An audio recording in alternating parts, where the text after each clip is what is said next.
De volta aqui no Além da Notícia, estamos falando sobre esse assunto vastíssimo que é esse cenário político brasileiro do momento, julgamento no TSE. E agora eu vou submeter aqui aos senhores as perguntas do nosso pessoal que está em casa acompanhando agora, a família brasileira que nos ouve. Vou trazer aqui, claro, não vou conseguir trazer todas as perguntas que vocês mandaram, vou elencar algumas aqui. Vamos lá. Não seria hora de fazer uma consulta popular para mudar de regime? Jaime de Campo Mourão, Paraná, quem responde? Olha, Jaime, não vamos mudar não, vamos continuar com o regime que a gente tem, é um processo de aperfeiçoamento, né? Tudo isso que está acontecendo a gente não pode classificar como ruim, é muito importante, até porque a gente está desvendando essas entranhas que a gente não conhecia muito bem, a sofisticação desse crime que a gente também não estava acostumado a viver, a gente percebia, porque na hora que a gente não tem hospital, na hora que não tem escola de segurança, a gente sabe que alguma coisa está errada, porque se arrecada muito no Brasil. Mas, então, esse dinheiro que se arrecada muito, se não financia o sistema, alguma coisa está errada. Nós agora estamos descobrindo o que está errado, mas eu acho que o processo é este. Mas a gente tem que trazer os crimes, julgar esses crimes, condenar essas pessoas e, se possível, reaver o dinheiro também. Também. Professor Creomar, como um historiador verá este tempo daqui a 30 anos? Tempos difusos, confusos? É a Tereza Cristina de Aracaju. Tereza, uma grande amiga, um abraço para você, minha querida. Então, Tereza, eu creio que se o Hobsbawm ainda estivesse vivo, ele chamaria esse momento que vivemos de tempos turbulentos nos trópicos. É a única terminologia que vem à minha mente nesse exato momento. Porque turbulência é a palavra-chave. Cada dia uma nova turbulência, a cada minuto uma nova turbulência. Muito bem. Maurício, minha pergunta é a seguinte: o nosso voto sabemos que é importante, mas não sabemos em quem votar, pois estão todos aí corrompidos. Não temos escolhas. E aí? Não tem nome também, lamento. O que eu diria para esse telespectador é que tenha fé e acredite no futuro e acredite no presente. Sim. Nada está perdido. Existem, com certeza, pessoas que estão aptas ao exercício da política, têm vontade de participar da política e essas pessoas com certeza surgirão ano que vem. Tenha fé. Essas pessoas, esses pretensos candidatos surgirão ano que vem. Deixa eu aqui trazer uma pergunta do Fernando Albuquerque. Eu vou pegar já a parte final da sua pergunta, Fernando, só para a gente abreviar o tempo. No caso da cassação da chapa, a mesa é a favor da mudança da CF para eleição direta. Vejo que não deve modificar a CF e assim enfrentar a crise com os institutos vigentes. Posso? Pode, deve. Deve, Maurício. É sua área. Bom, não, acho que é a área de todo mundo. Vai, Maurício, Todo mundo vai. É sua opinião. É assim, eu quis tomar a frente por quê? Porque nós já temos uma solução constitucional para o problema, né? Ela está no artigo 81, salvo engano, parágrafo 1º, 81 e caput, parágrafo 1º, a solução da eleição indireta, ela está posta e é constitucional. Eu não consigo entender a saída por alterar a Constituição por um projeto de emenda. Para que se tenha eleição direta, nós teremos, claro, é uma opinião minha, né? Existem diversas linhas nesse sentido. Você vai ter um custo financeiro de umas eleições enorme, não serão tão imediatas assim a organizar essas eleições. Exato. E ainda que seja a toque de caixa, elas poderão sofrer talvez de algum vício de funcionamento das Sim. urnas, né, de lisura das urnas. Não há tempo para testar a urna, para convidar institutos, para convidar pessoas para acompanhar o teste dessas urnas. Então, eu acho que nós colocaremos a nossa democracia sob um grande risco desnecessário. Nós temos a solução constitucional. Meu nome é Wellington Barbosa, queria saber como a população pode fazer no meio de uma crise onde aqueles que eram para estar defendendo o direito da população estão criando reformas para se beneficiarem. Bom, o jeito de participar, o mais importante é escolher bem e ir votar. A gente tem que entender que o voto é a principal arma que o cidadão tem hoje.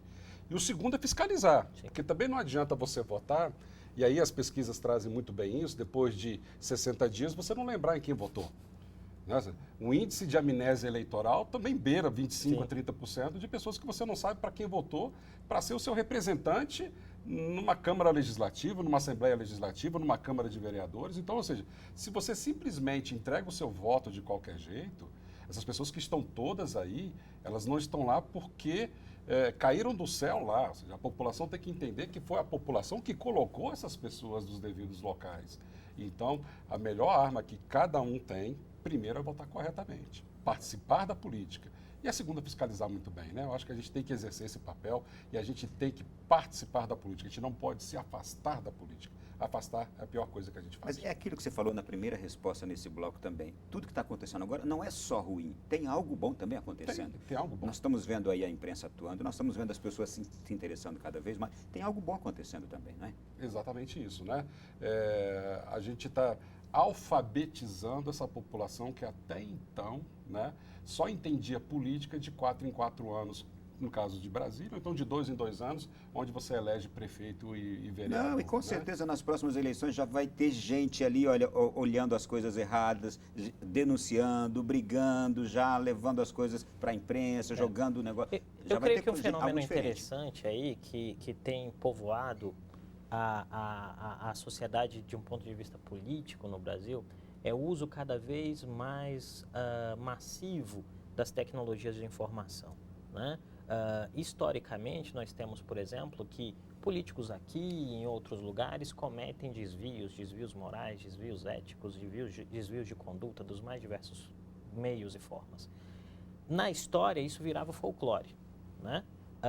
Só que hoje nós temos o quê? Se o político comete algum tipo de desvio, ele está muito suscetível a um cidadão comum tirar uma foto e jogar isso no WhatsApp e acabou. Né? Então a ideia do grande irmão, na verdade, hoje está sob a representação. E em democracias mais consolidadas que a brasileira, isso tem gerado um efeito bastante positivo, que é os políticos chegam cada vez mais jovens ao poder e têm prazo de validade cada vez menor. Nós estamos iniciando esse processo e isso gera uma resistência. É óbvio que os indivíduos que têm poder político hoje não querem abrir mão do poder que possuem. E por isso toda essa manifestação, por isso todo esse apoio pró-status quo, por isso sempre tentando mexer o sistema. Mas aí, nesse aspecto, é importante nós termos em mente duas coisas. A primeira é não a saída boa fora da Constituição, né? E não a saída melhor que o voto e a fiscalização. Esses são atributos fundamentais para que uma democracia funcione de fato. Não há alternativa melhor a uma democracia. Né? E com o fortalecimento das instituições que Sim. são os pilares da democracia, né? É. Instituições fortes, democracia forte. Eu tenho uma última questão aqui para a gente ser bem breve nela também, é o seguinte, olha, acerca do reflexo dos posicionamentos atuais dos nossos tribunais superiores, em especial o TSE, nas primeiras instâncias, sob a ótica da construção de uma justiça que cumpre o seu papel, que bons e probos novos magistrados têm tentado seguir, como, por exemplo, o juiz Sérgio Moro, a esperança está em um governo honesto que faça boas indicações para os mesmos tribunais? Na verdade, eu creio que a esperança está na construção de consciência cidadã que faça boas escolhas eleitorais. E essas boas escolhas eleitorais vão resultar em boas indicações para os órgãos judiciários quando elas prescindam desse tipo de indicação. Eu, particularmente, acredito que o ideal seria que nós votássemos, inclusive, para os juízes, mas esse ainda não é o nosso modelo. Quem sabe um dia. Mas, nesse momento, o que o nosso amigo em casa e todos aqueles que nos assistem... Ramon Leles de Barreiras, Bahia. Isso, Ramon de Barreiras. O que eu creio que é importante, Ramon, é que nós nos conscientizemos do fato de que não há peça mais importante na engrenagem que o cidadão. Um cidadão consciente, um cidadão que saiba que tem que abrir mão de um pedaço do seu tempo para participar da vida política, é o maior instrumento de azeitamento da máquina institucional. Para concluir, Elon de Benevides, Pará, ele pergunta, o Brasil ainda tem jeito? Sempre. Tem sim. Sempre tem. Sempre tem. Sempre tem. Nós já estamos Acho que a aqui dando resposta jeito, sim. né? Essa reflexão O é um instrumento envolvimento da das gente. pessoas E na política nós aqui, é o nós aqui jeito, estamos é a forma. fazendo algo para mostrar que tem jeito. Claro, Exatamente. Tudo que sempre está há. acontecendo está servindo para consertar o país, Sim. não Não para pra destruir o Sim, país. sim, Exatamente. Mas, e volto muito nisso, né? O grande garantidor é a Constituição. O causuísmo não serve à Constituição. A gente não pode ficar criando fórmulas emergenciais para qualquer situação. A Constituição está aí, né? As normas estão aí, a regra está aí, e tudo que está acontecendo está servindo para reconstruir essa nação, sem dúvida nenhuma. Sim. A única jabuticaba boa é a fruta. Todos os outros tipos de jabuticaba são ruins. Se o cidadão brasileiro tiver isso em mente, funciona. Gente, eu quero agradecer a presença de vocês aqui. Infelizmente acabou, viu?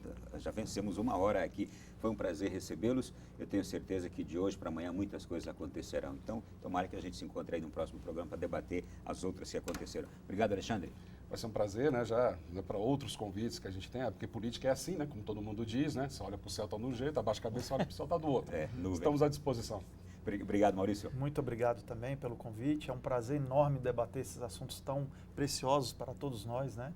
Também me coloco à disposição para futuros debates e será um prazer nós colocarmos um tijolinho a mais na construção desse novo país que está surgindo agora. Essa esperança, né? Essa esperança não pode morrer nunca. Professor Creomar, obrigado. Agradeço, foi um prazer partilhar desse tempo aqui com essa mesa, muito aprendizado com todos vocês. Agradeço a quem pôde nos assistir até essa hora e estamos sempre abertos a um bom debate. Muito bem. A você também, nossa gratidão. Obrigado. Boa noite. Fique com Deus. Siga agora com a programação da Canção Nova. Na semana que vem a gente volta aqui novamente, ao vivo, sempre com um assunto de atualidade. Boa noite. Até a próxima.